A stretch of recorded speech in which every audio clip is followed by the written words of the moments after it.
Hello everybody, CabooseDOTexe here with another Killing Floor 2 video. In this video we're going to talk about the updates that were, well not updates, I guess more announcements that were made on Friday, July 13th and Friday, July 20th. First, let me apologize again for the delay. I had just got back from vacation and I was trying to readjust with my life there. I mean, making videos isn't my primary job. I just do this for other fun on the side. If I can actually make a living off doing this, I would love that very much. But for now, I also have to work on the side.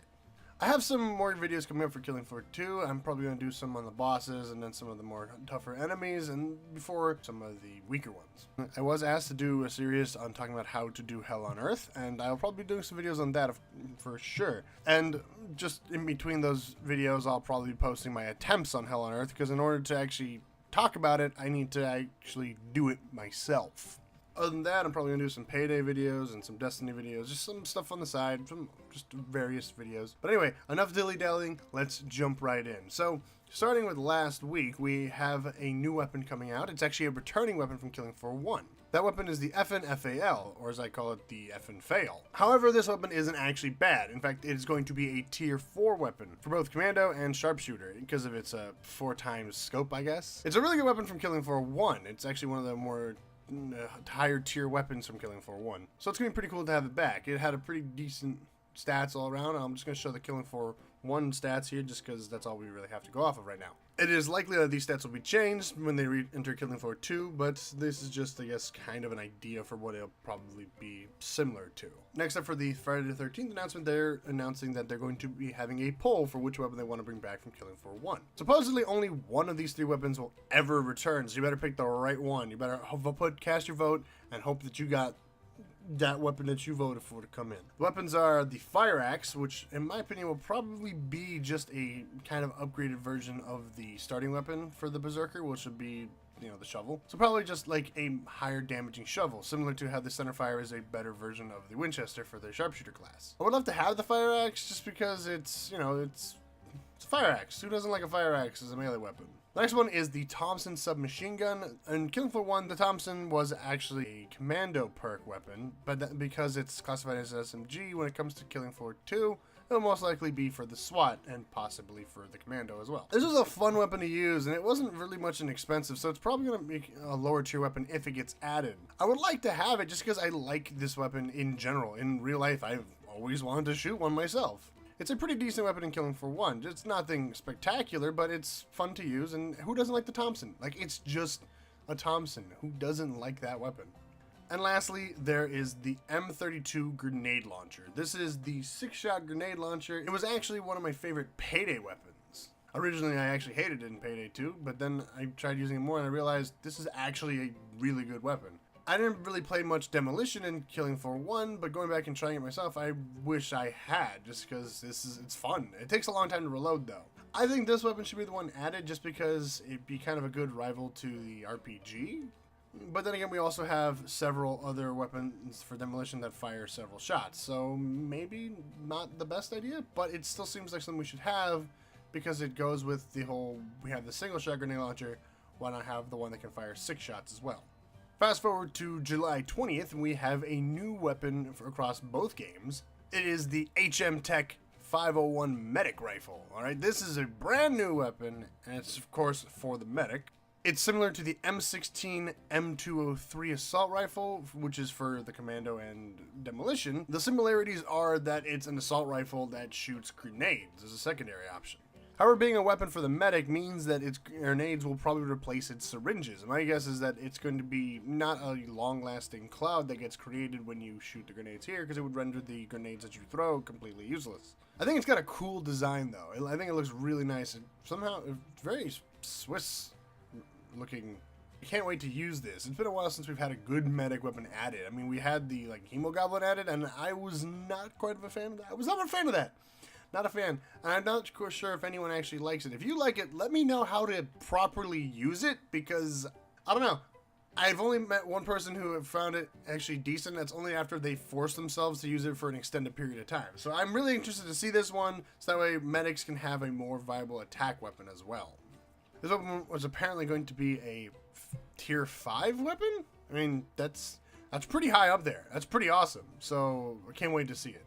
And our last weapon that's going to be added is another weapon from Killing Floor 1. This weapon is purely a commando weapon. It is tier 4, and it is the MKB-42. It's a classic German World War II weapon. It would complement with the Thompson, which I think let's just have a bunch of World War II weapons. All right, let's have a PPSH up in here next time. Maybe get an MP40. You know, let's just get a bunch of World War II weapons. That'd be fun. Let's do that. Let's do that. This weapon is very similar to the STG, which does not stand for skinny thin gun. It actually stands for Strumgur. I'm definitely not pronouncing that right, but that means apparently assault rifle. I hope. I'm probably insulting a lot of Germans right now. I'm sorry. What's interesting is that I believe this is the weapon that Hans uses during his boss fight, which is similar to how in Payday when they added the Death Wish, the UMP wasn't added till years later, even though some of the units were actually using it.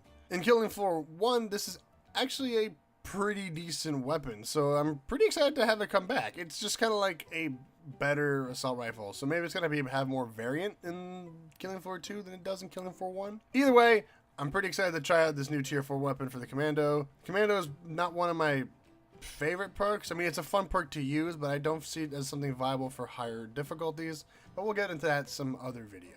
And now, let's talk about the second part of both of these announcements. The Halloween updates for the Zeds, how they're gonna look. Originally in Killing Floor, they were just a reskin of the summer slideshow event ones. That was the first year, and every year after that was the Hillbilly Horror. Looks like this year we're gonna have something completely different, and it's going to go with a completely different theme. My guess is movie monsters, and I'll show you why when I show you the images. On Friday the 13th, they showed us both the Clot, or apparently Alpha Clot, and what the Crawler looks like. So first up, the Clot, or Alpha Clot, because it says Alpha Clot at the bottom, but they said Clot in the post, so I'm not quite sure. Anyway, regardless, in this one we can tell it looks kind of like a bat-looking thing, with given the ears and the face. Maybe like this supposed to be something out of a vampire monster kind of look to it, but it could also be like a demon, I guess. I'm not too sure. My guess is more vampire because of the movie theme. Moving on to the Crawler, at first I thought this was supposed to be based off David Cronenberg, how he does these weird, awesome, just monstrous designs. But looking at it closely, I think it's actually supposed to be more of a Little Shop of Horrors plant monster.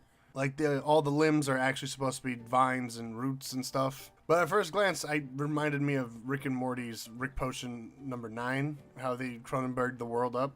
It kind of reminds me of one of the Cronenberg monsters. But my guess is it's actually supposed to be a plant monster, given the vines that are on the sides of the monster. Once again, to Friday the 20th in July, and we'll talk about the Cyst and the Scrake. Cysts are definitely supposed to be zombies. I can guarantee that these are supposed to be zombies, given the missing pieces of flesh and their stance, and how they kind of have like I guess blood around their mouths and kind of look to them. And they look very much like zombies, and it looks like they're going to have maybe 3 different variants, which is pretty nice. It's nice to have a little bit of a variety so you're not just fighting the same enemies. Lastly, we have the Scrake. At first I thought this was supposed to be based off Jason. I'm not sure why. I think it was the jacket, the shirt, and the jeans, and then kind of his face. At first I thought his face had a hockey mask on it, but looking closer I can actually tell it's more of a Frankenstein's monster, given the shoes on the face and the weird sparks. I guess less so the face, mainly just the shoes and the sparks.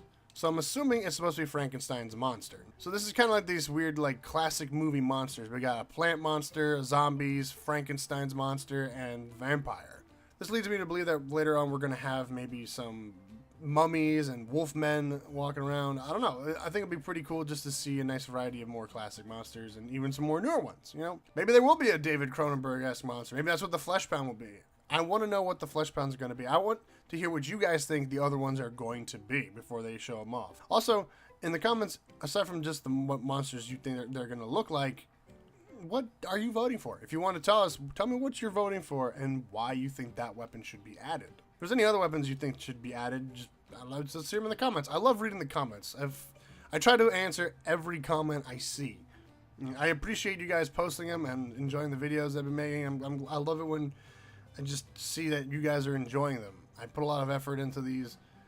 And yeah. Well, that's going to be it for this video. I hope you guys enjoyed, and I'll see you guys on the next one. It's been kind of a lengthy one. But anyway, bye-bye. Oh, whoops. Once again, I did that.